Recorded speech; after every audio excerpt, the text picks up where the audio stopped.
পাকিস্তানের দক্ষিণ পশ্চিমাঞ্চলীয় রাজ্য বেলুচিস্তানের সীমান্তবর্তী ঝোপ জেলায় সেনা পুলিশ নিরাপত্তা বাহিনীর সদস্যদের সঙ্গে সংঘাতে নিহত হয়েছে ৪৭ জন সন্ত্রাসী। নিরাপত্তা বাহিনীর বরাত দিয়ে এই তথ্য জানিয়েছে পাকিস্তানি সংবাদ মাধ্যম জিও নিউজ। ঝোপ জেলার সঙ্গে সীমান্ত আছে আফগানিস্তানের। নিরাপত্তা বাহিনীর কর্মকর্তারা মঙ্গলবার জিও নিউজকে জানিয়েছে, সীমান্তের সাম্বাজা সীমান্ত দিয়ে অনুপ্রবেশের চেষ্টায় ছিল একদল ব্যক্তি। ব্যাপারটি আঁচ করতে পেরে ওই ব্যক্তিদের লক্ষ্য করে গুলি ছোড়েন নিরাপত্তা বাহিনীর সদস্যরা।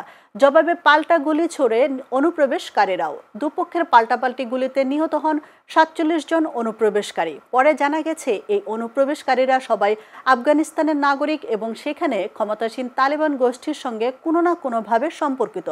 পাকিস্তানের তালেবান গোষ্ঠী তেহরিকি তালেবানে যোগ দিতে তারা ঝোপ সীমান্ত দিয়ে পাকিস্তানে প্রবেশ করেছিল।